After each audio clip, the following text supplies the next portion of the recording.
Buenas noches, señores televidentes. Liliana Rodríguez, magistrada de la Corte Superior de Justicia de la Libertad, quien les da la bienvenida a un nuevo programa de El Juez Te Escucha.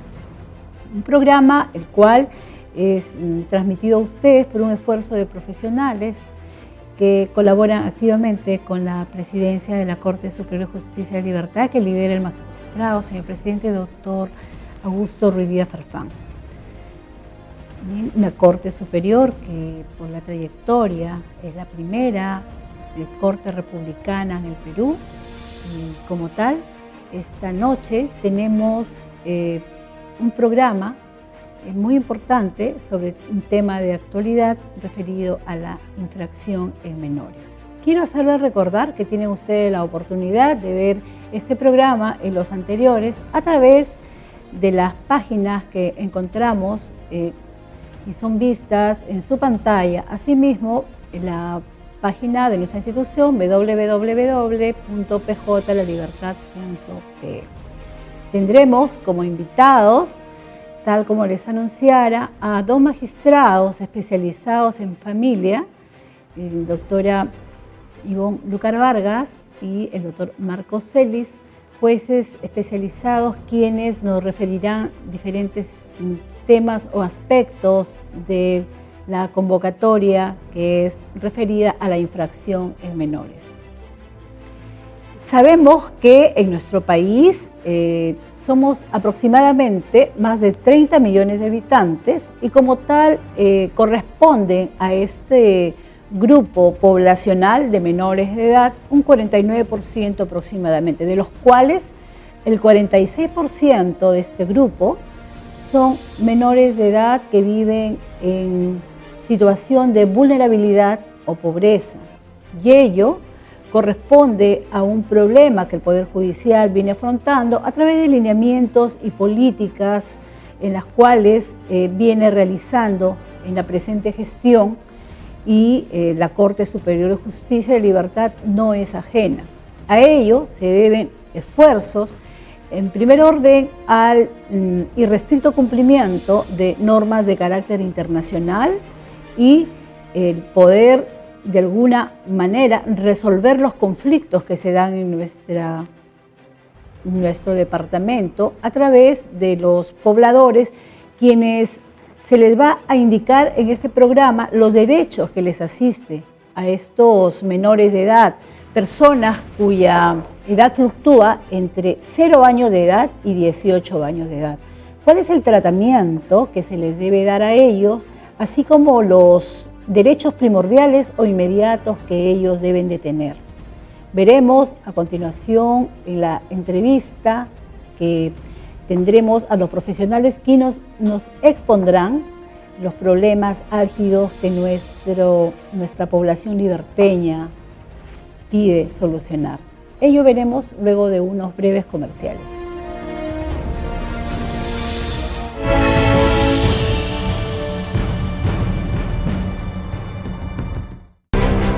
Para quienes nos sintonizan en este momento, queremos hacerles recordar que tenemos a dos invitados que son jueces especializados en familia, la doctora Ivonne Lucar Vargas y el doctor Marcos Celis Vázquez, quienes nos acompañan esta noche para poderles explicar algunos temas referidos estrictamente a adolescentes infractores. Muy buenas noches, señores magistrados.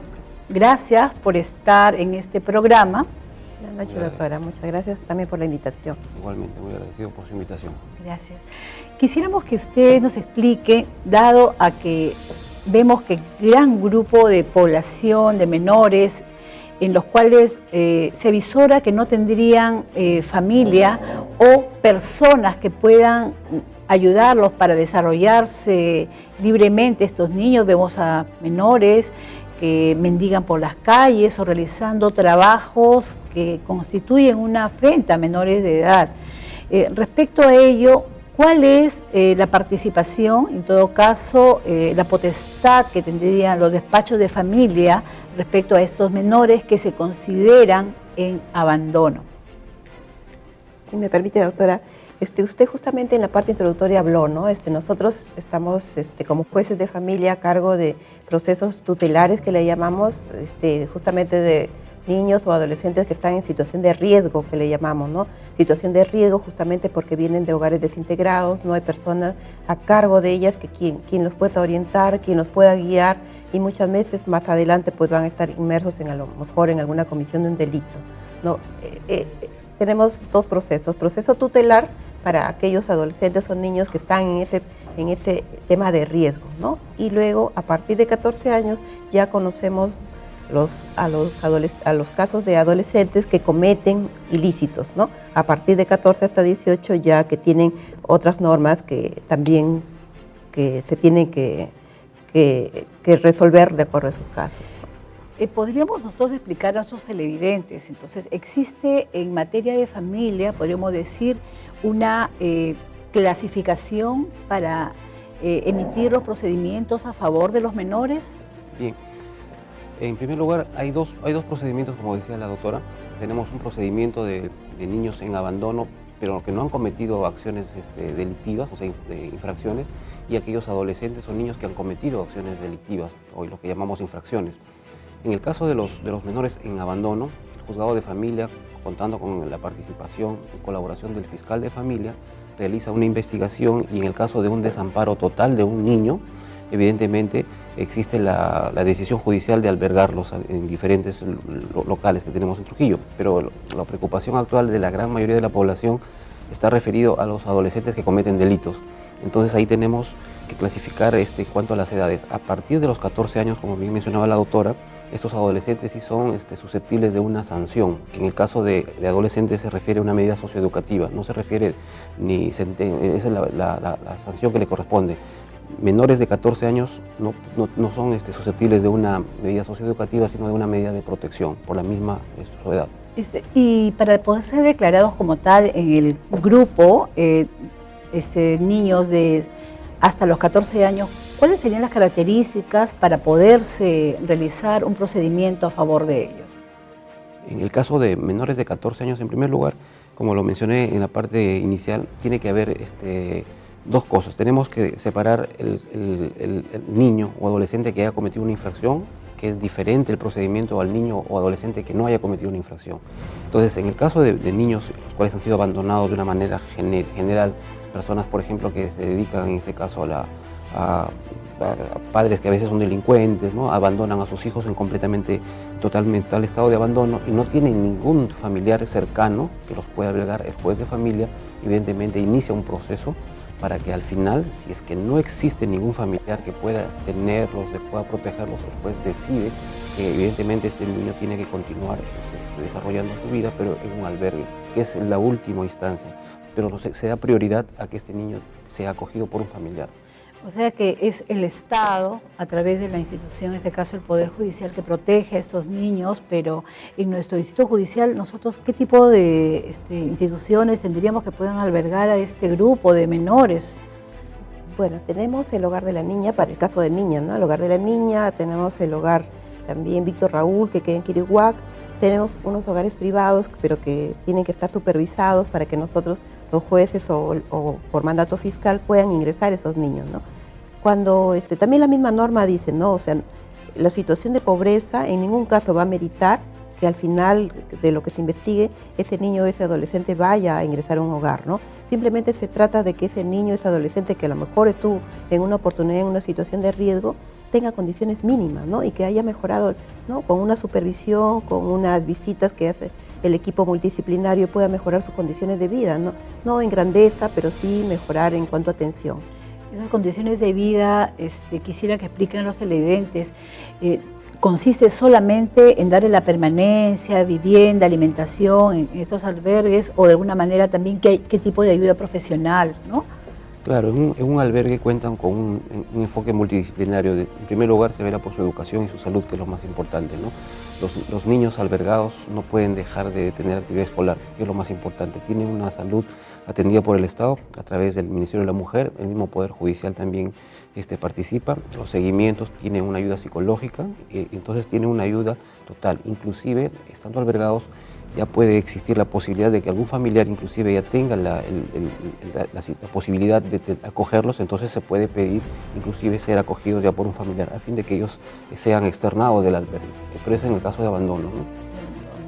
Y en el caso de menores infractores o adolescentes infractores, pero adolescentes de sexo femenino, ¿existe acá en La Libertad algún centro que pueda albergar a las infractoras? Bueno, nosotros hablamos del proceso cuando inicia, ¿no? Cuando inicia con la noticia que nos da el Ministerio Público acerca de la comisión de un hecho delictivo por parte de una adolescente mujer. Y es bien difícil acá no hay, ¿no? En Trujillo, en todo el norte no hay. Nos cuesta bastante, ¿no? A cada turno poder tener que resolver un caso en esas que hemos tenido que albergar en Santa Margarita. El doctor me comentaba que también el fin de semana está en Santa Margarita porque no hay acá un lugar.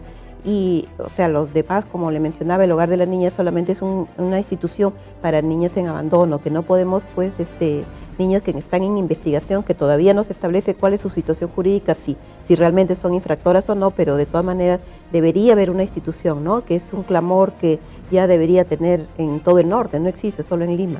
Claro, porque es comprensible que el tratamiento que se da, en primer orden, a menores de 14 años es diferente a adolescentes, adolescentes infractores o adolescentes en abandono, de tal manera que el seguimiento, en este caso, por los profesionales competentes o terapéuticos, sin duda que ello es diferente, ¿no?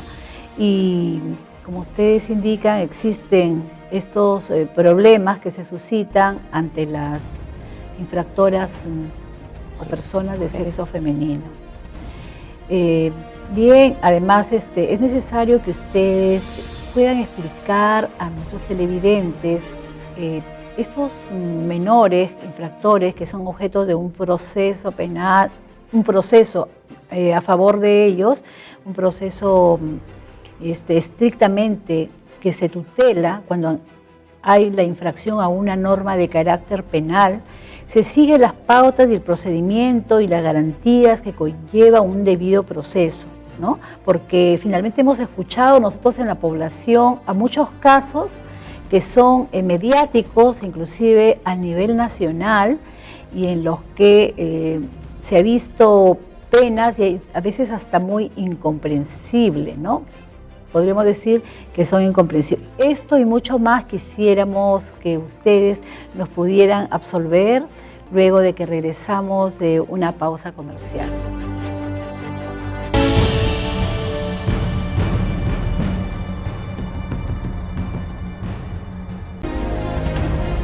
Continuando en este bloque, nuestros invitados de esta noche, los señores jueces especializados, doctora Ivonne Lucar Vargas, doctor Marcos Celis Vázquez, jueces especializados de Distrito Judicial, a quienes, nuevamente y retomando la pregunta dada en el bloque anterior, efecto de que, señores jueces, nos puedan indicar, sabemos el descontento popular, se ha escuchado en diversos escenarios, inclusive, que existe benevolencia en la ley para el tratamiento con menores, dado a que, conforme a las últimas estadísticas, el grupo de menores infractores a la ley ha crecido desmesuradamente, más allá, tal vez doblando las cifras que corresponden a los adultos. Y ello se ve incrementado en los últimos 10 años, los establecimientos penitenciarios de adultos ha crecido, pero no en la misma proporción que corresponde a los lugares o albergues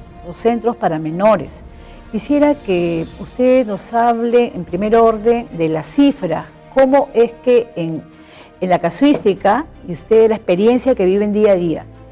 Bueno, como usted decía más antes, ¿no? Estamos hablando de un grupo vulnerable, de una persona de menor de 18 años, hablamos de una población vulnerable.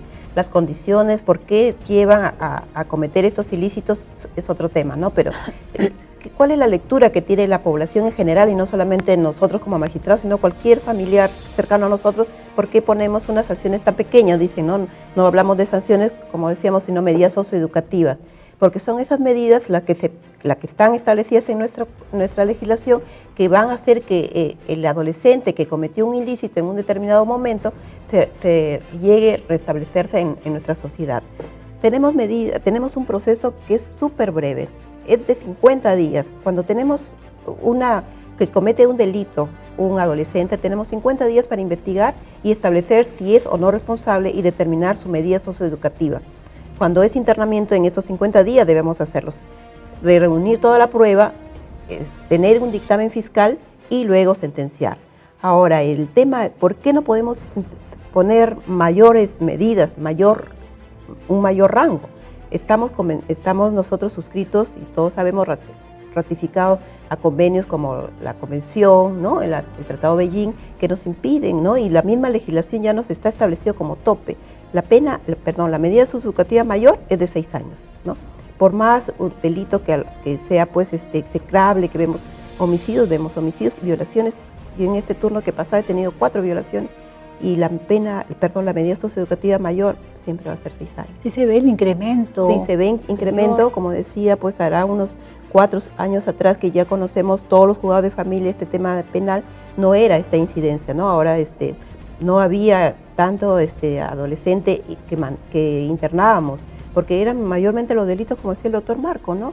Mayormente hurtos, robos, ¿no? Entonces, no eran los delitos que ahorita, por ejemplo, es el tema del día, las extorsiones, ¿no? ¿Y en su despacho tiene la misma experiencia? Claro, nosotros en primer lugar no somos ajenos a lo que sucede en la sociedad. Creo que el principal problema actualmente es el tema de la seguridad ciudadana. Y el tema de la seguridad ciudadana comprende dos actores, que son los adultos y los adolescentes.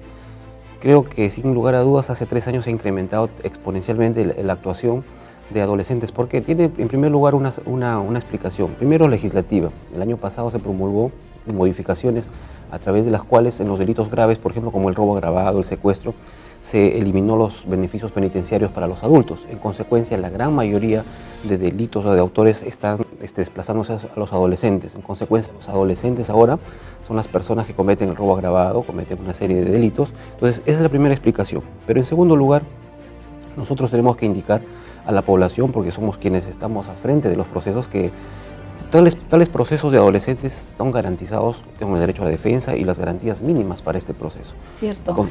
¿Y qué pasa, por ejemplo, dígame ustedes, supuesto que un menor a los 17 años comete un delito grave que merece una sanción de 20 años, por ejemplo, y se le da internamiento, ¿estará solamente un periodo de unos cuantos meses hasta cumplir los 18 años o cuál es allí el tratamiento a seguir? Bueno, en el caso de un adolescente que cometa un delito grave, la pena se le impondrá seguramente 6 años, ¿no? De acuerdo a la evaluación de esta persona, evidentemente cumplirá un año, terminará en el centro juvenil y posteriormente se puede ser trasladado a un centro penitenciario, pero primario. Pero primario, bien. En ese sentido es que esta persona cumple los 18 años, pero pasa a un grupo o un pabellón especial, donde pueda seguir siendo tratado. Siempre y cuando de repente, por ejemplo, le quede para, en caso de una sanción, 4 años, ¿no? Para poder pasar a un primario, pero si por ejemplo le tuviera 6 meses, se queda ahí en el centro, claro, centro, porque no meritaría ir a un centro penitenciario mayor. En todo caso, digamos a la población que el juez es la persona que garantiza la impartición de la ley, garantiza de esta manera el cumplimiento. Las normas se encuentran trazadas de esta manera, por ello es que hemos visto en los últimos meses los casos como personas sicarios o muy avesados, entonces existe, ¿no? Claro, existe alguna posibilidad de que pueda ir más allá o que estas personas puedan tener más tiempo de los 6 años. Lo que tiene que entender un poco la población es que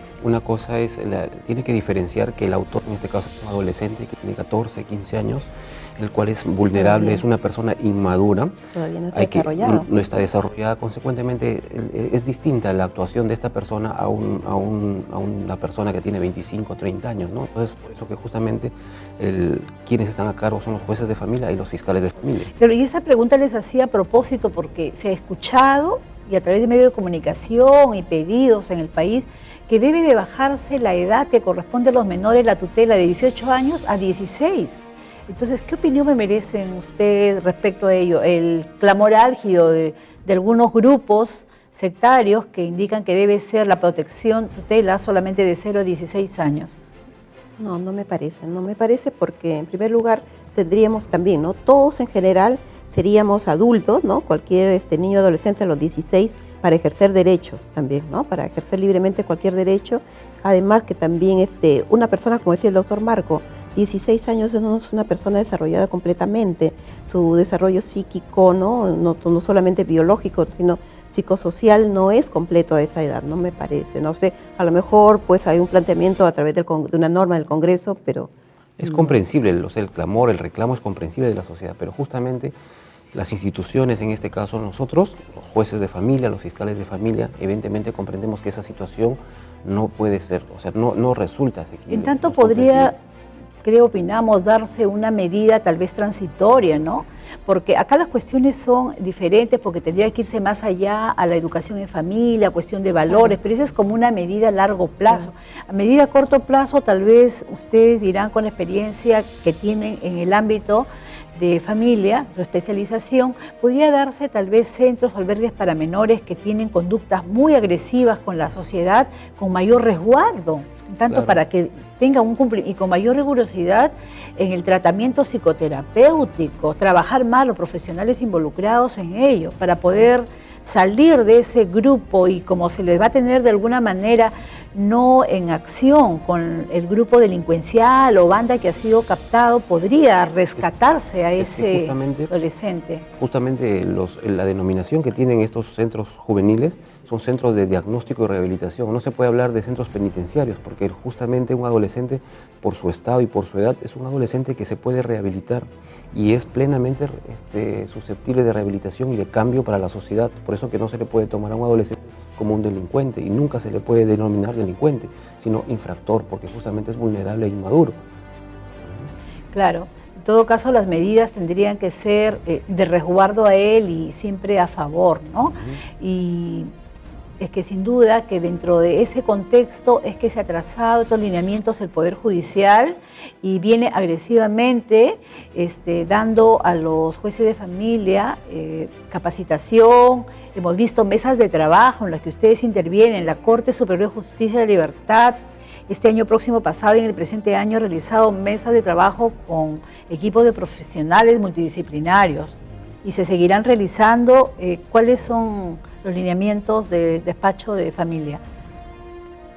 En este caso, bueno, en familia nosotros trabajamos, nos organizamos primero por turnos. Para la atención de casos de infractores trabajamos cada juzgado, hay 5 juzgados de familia en Trujillo. Mensualmente nos encargamos un juzgado por mes en el turno. En este caso, por ejemplo, mes de marzo, estoy yo el cuarto juzgado, soy titular del cuarto juzgado, quien está a cargo del turno. Posteriormente se turna el quinto juzgado, quienes atienden directamente los casos que se den en ese mes. Muchas gracias. Quiero agradecerles, ha sido la presencia de ustedes importantísima en poder llegar a la población, que conozcan realmente cómo es el ámbito de la justicia en el ámbito de familia y comprometerlos a la vez, si pudieran ustedes estar en un programa próximo, y a ustedes, amigos televidentes, agradecerles por habernos acompañado esta noche en este programa y decirles que estamos en la página web www.pjlalibertad.pe o en las páginas que se señalan y espacios como son YouTube, a efecto de que ustedes puedan presentar algunos pedidos respecto a programas en los que se pueda tocar algunos temas o invitados. Bien, con ustedes será hasta el próximo sábado a las 7:30 de la noche. Gracias.